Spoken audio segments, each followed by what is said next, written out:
From the Columbia University Language Resource Center, this is Said and Done, the podcast about languages and the people who speak them.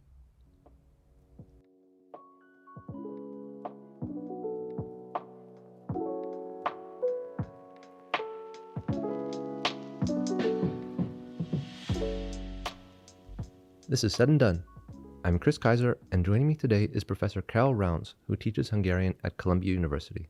In our conversation, we speak about some of the unique and challenging ways in which Hungarian is structured and why it is so interesting to linguists. We get into some specifics of grammar, which I know the listeners of this podcast will appreciate. We also talk about how Hungarian, an agglutinative language, creates meaning and allows for play in ways that are surprising to speakers of English as a consequence of its morphological and syntactic complexity. Here's my conversation with Carol Rounds. Professor Carol Rounds, thank you so much for being here today. Hi, my pleasure. You are the lecturer of Hungarian at Columbia. You're a linguist, and you're the author of Hungarian, an Essential Grammar, and also Colloquial Hungarian, the Complete Course for Beginners. And at Columbia, you teach Hungarian language and linguistics courses in Hungarian. And I wanted to start off by reflecting on the idea that for you, Hungarian is a learned language. You decided at some point to start learning it, and I wanted to explore and understand, what first introduced you to the Hungarian language, and what were your motivations for studying it after you were introduced to it? So I have to say that I started with Finnish first because I was a linguistics major as an undergraduate here at Columbia. I've done all my work here. And my linguistics advisor at the time, had encouraged me to study a non-Indo-European language. And she mentioned Finnish just by accident because she was the Finnish teacher also. And I liked her, so I took Finnish, and I got fascinated with that language. And then she introduced me to somebody else who had me study Finno-Ugric languages in general. And that professor, who became my mentor for life, suggested I study Hungarian. So it was that path that got me to Hungarian to begin with.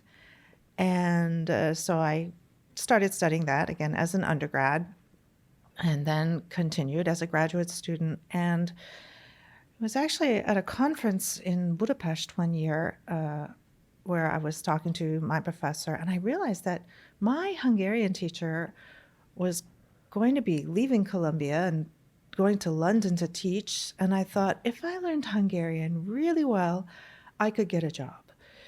Wow. So it's kind of an unusual path, I think, to become a Hungarian language teacher for the job prospects, Right. which are kind of like unseemingly low. But in any case, was a motivation to get the job. But also my motivation to study Finno-Ugric languages was not just Hungarian, but several Finno-Ugric languages. And that was just because they're fascinating. Right. So can you talk maybe for a second about the first Hungarian class that you took, and what was your first impression of this language as you began to study it? I thought it was unbelievably hard. I didn't like the sound of it.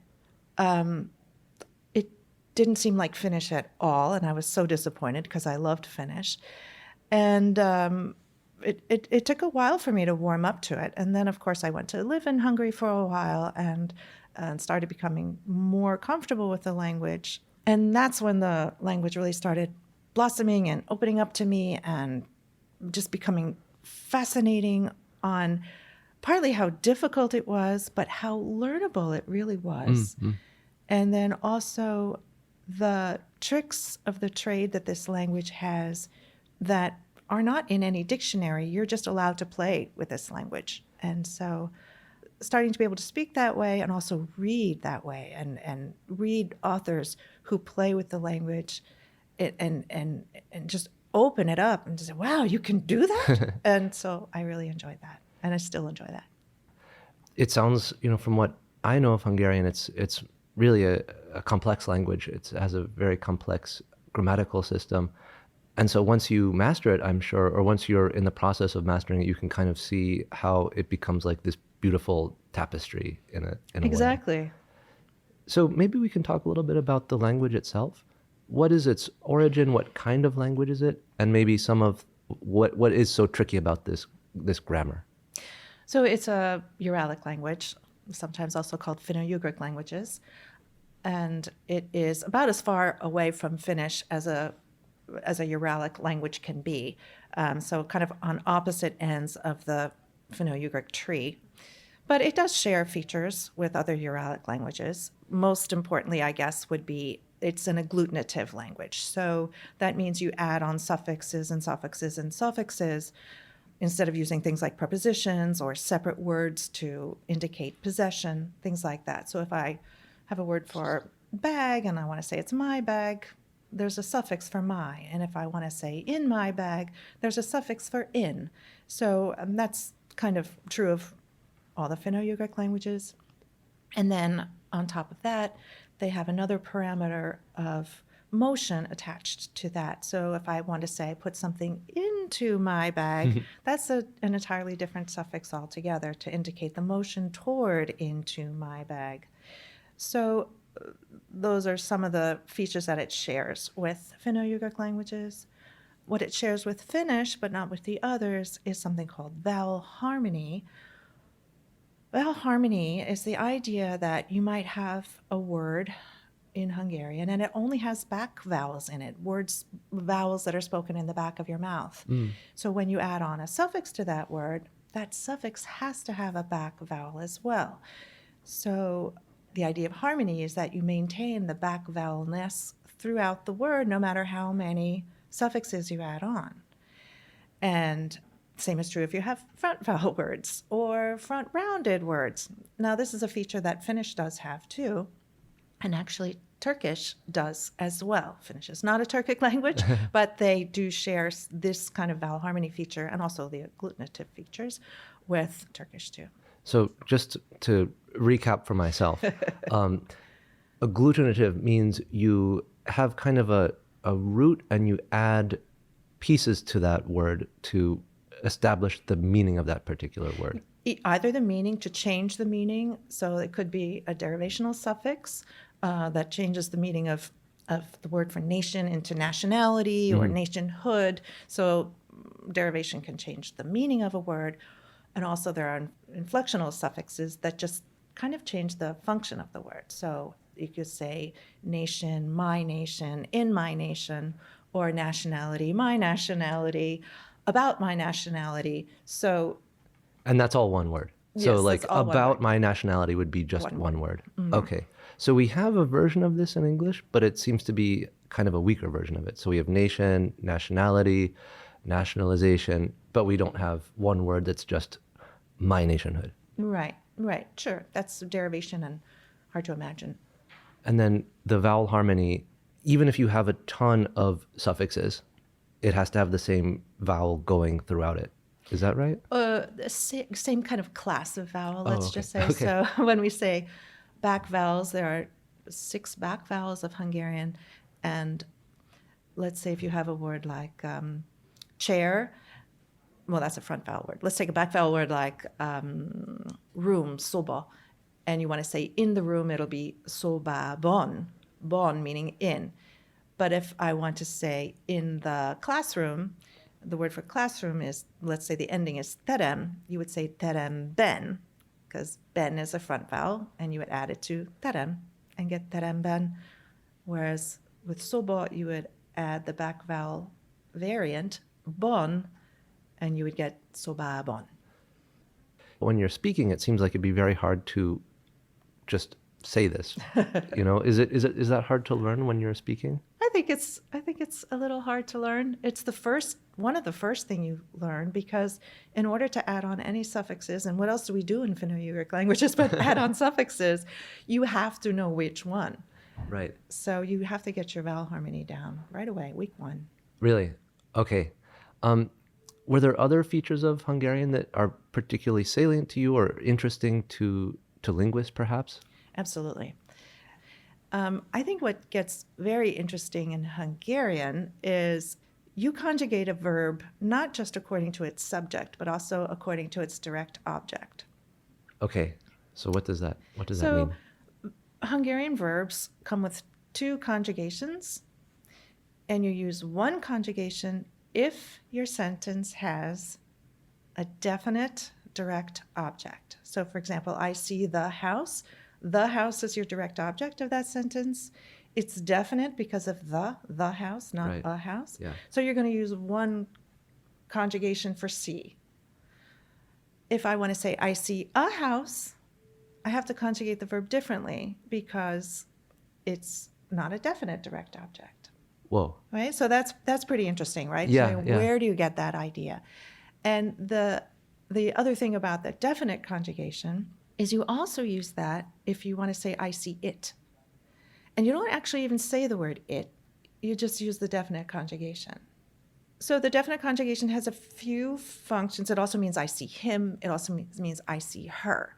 So you use the definite conjugation when you have a definite direct object, or let's call it a third person direct object. I see him, her, or it, or them. And so it's kind of interesting. Well, why would that be the case? Right. And do you have a speculation as to why that is the case? People have lots of speculations.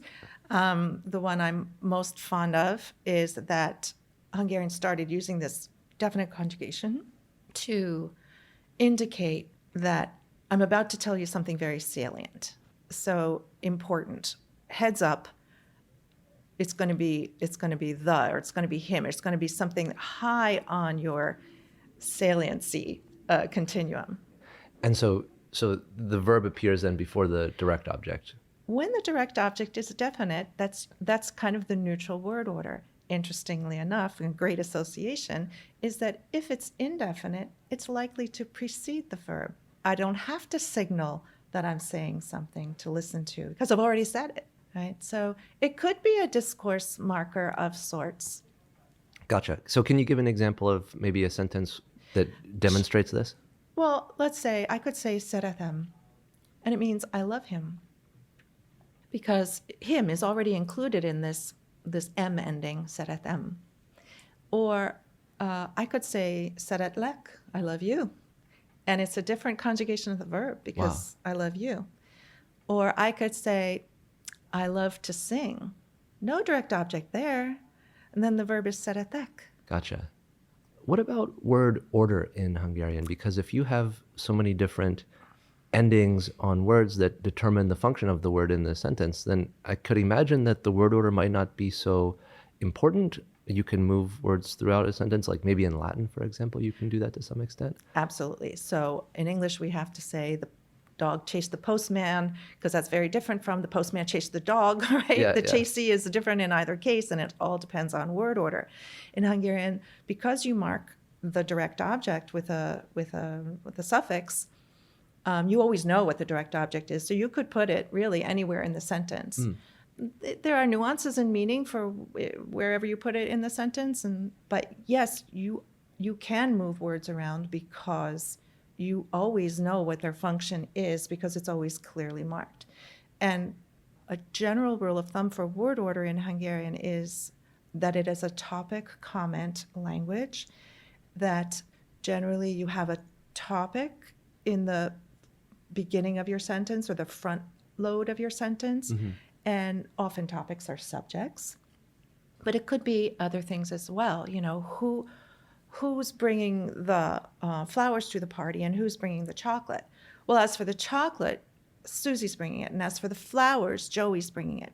It sounds like a pretty ham-fisted kind of sentence in English, but it would be a very natural Hungarian word order to kind of front load as for the chocolate, Susie, and as for the flowers, Joey. So the word order is simple in that way, but it's very defined. Topic and then comment. As for this, punchline, that. Okay. I guess another consequence of the agglutinative quality of Hungarian, is that right? Is that, this is sort of an innocent question, but in English, we tend to be pretty paratactic. Sentences tend to be pretty short. I see the cat. In Italian, which is a language that I know, there's a greater degree of hypotaxis, where you have sentences that can be long, especially in formal writing, and with a lot of subordination. So I'm wondering, in Hungarian, do people tend to use it in a pretty journalistic type way, shorter sentences, or do people create typically like long paragraph like length sentences? I would say more the latter. So certainly in academic prose, it's impenetrable, it's long, it's dense, full of extended adjectival constructions where you take a relative clause and actually turn it into an adjectival clause, so to make it as dense as it could possibly be. Hungarian's not the only language guilty of that.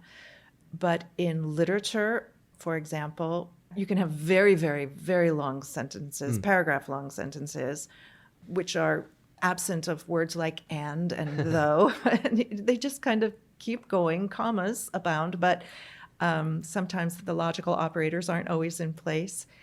And then, of course, the words can just be very long, too, because of all the derivational and inflectional possibilities, too. So I guess another potential consequence is that you really just have a totally different way of projecting a pre-linguistic set of meanings in your head into a linguistic realization, into the way that language expresses a notion or an emotion or a feeling that you have in your mind. And I'm just kind of curious, what does knowing Hungarian and reading Hungarian, this is kind of an abstract question, but what does that knowledge of how you can build meaning into language differ from what you might do in English? What perspective, I guess, on the world does knowing Hungarian give you that would be absent from your mind if you were only thinking in English? Well, a good example of that would be how you can make up words, make up verbs, I'm thinking most importantly. So you can have an adjective like sad, and then you can turn that into a verb, and it means to be acting sad. So if I see a little boy, like let's say it's my son or something in the corner, and I say, why are you in the state of being sad?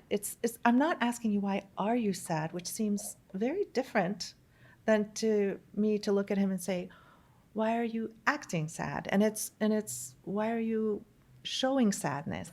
You can do this with tons of adjectives, and I think it's very different. And I think the idea that you put it into a verb as if it had some action, or maybe you had some agency into that, is very different than just ascribing an adjective to somebody.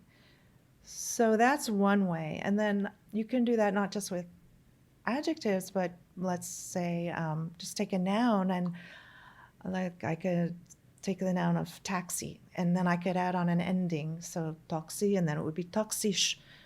And taxis is a person who drives a taxi, so he's kind of involved with taxis, and that identifies his profession. Then I can turn that into a verb, and that means to work as a taxi driver, taxiskodik. And so that kind of thing, that's only a simple example, but you can do that all throughout the language. It kind of seems to me from what you're saying that to some extent, Hungarian words kind of indicate the reason for the way the word is the way that it is, or the concept is the way that it is. There's a kind of... That's a good way of thinking about it. Whereas if you just say the word sad, the child is sad, in English, there's no background to that. It's totally flat. It's just the child is sad, it's generic. But if you have the distinction between the child is feeling sad versus the child is acting sad, that's a very different thing, and that seems like it's built into the language itself. Yes, I mean, once you put a subject on something, a subject onto a verb, then you're not always ascribing agency, of course, but that subject has a different interaction to that adjective now. Another example of this, I think, I was reading a little bit about Hungarian before our conversation. Apparently there's 2 words for red in Hungarian, and there was a kind of a breakdown as to when you use one versus when you use another.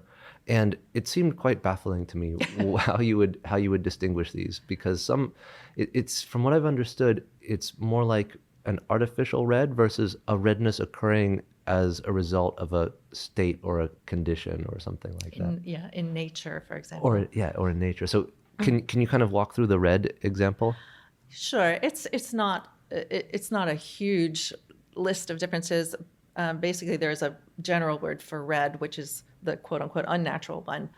Then there's this other word for red that you use, like for red wine, for example, you would use that. You would never use the unnatural one. You would say Würisch wine. And then if you have a ruddy face, right, that would also be Würisch.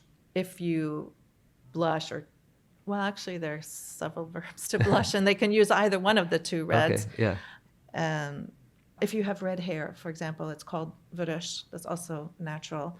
The other thing about Würisch, by the way, it also is used for anything related to communism. So the Red Army, the Red, I don't know, whatever the Red Communist is, that's always Würisch.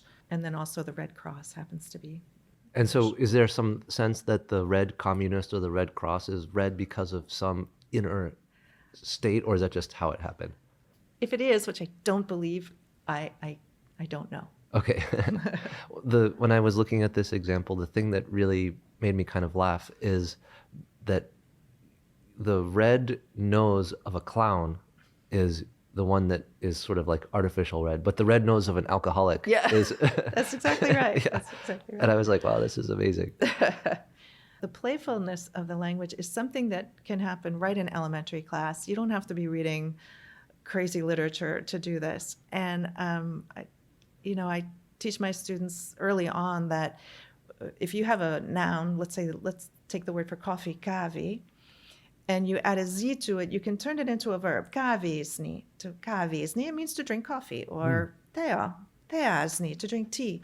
Ping pong, to play ping pong. Ping pongosni.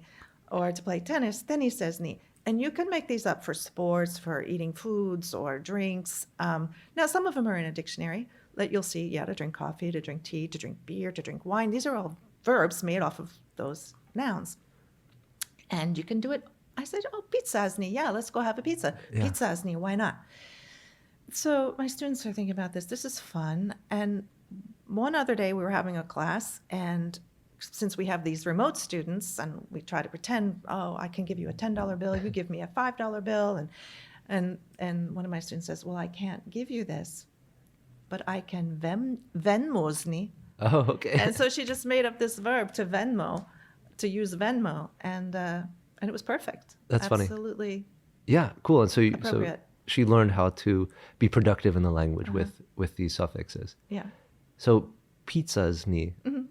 Does that mean like let's pizza, or what would that be? I could mean let's pizza if I say it that way. Yeah. Yeah. So we've talked a little bit about the structure of the language and also how it's so expressive. In fact, one of the quotes from your book, Hungarian and Essential Grammar, which I liked very much, is you write, the Hungarian language is complex, wonderfully expressive, and like no other language you know. And I think that in sort of tracing out some of the features of this language and the way in which it expresses meaning, you've shown us, I think, how that is the case. So that's from Hungarian and Essential Grammar. You've written 2 books about Hungarian, and I'm really curious to know what motivated you to write these books and what it was like to write a book about a language that has such a complex grammatical system. This seems like a very challenging task to write these books. Well, what motivated me was that Rutledge just called and asked me if I would do it. And I thought, why not? Because there was no good, concise grammar of Hungarian. When I learned it, I was learning from communist textbooks that told me that peasants are happy and, yeah, thanks. and rich. And there was a dearth of good textbooks to use and certainly of a good grammar to use. So I was given a prototype it was a Polish grammar I used as my prototype, and I looked at that book and I thought, this is really great. I can just give some real nuts and bolts to this complex language, and then you can create the furniture. But this is a good place to turn to when you say, how do you conjugate that verb? And why would I conjugate it in this way? And that kind of thing. So I really wanted to have a clear landing spot for anybody who just needed a firm answer. A lot of times I felt I didn't have that, and I felt that I could give that, especially as a non-native speaker. So I had to learn these things. I had to learn what was, salient to me as a native English speaker, what seems so different, and, just kind of give a guiding point of which way to go. Hungarian has from what I've seen, among language aficionados or language nerds like myself, it's kind of like, I think a lot of people think of Hungarian as a kind of like Mount Everest, like it's a challenge, like, oh, I'm going to do Hungarian. And everybody's like, ooh, he's studying Hungarian. Have you found that a lot of students come into your class with that mindset? And Sure. do you delight in really showing them what it's like and scaring some of them away, that kind of thing? No, I do Okay. not. Okay. I have too few students to Oh, scare yeah. anybody away. I want them to rejoice in its complexity. Okay. I want to remind them they're at, Columbia for a reason, that they can handle this. So when I see my students saying, "Oh, wow, that is so wild. That's so crazy. That's so cool," which I hear every time I teach, Yeah. that's part of it, Love it. Love it. Yeah, it's crazy complex, but that shouldn't scare you away. That should just. Yeah. It seems like it's a real challenge, but the payoff is huge. So, Professor Carol Rounds, thank you so much for joining me today. I really appreciate it. Thanks. It's been fun. Thank you.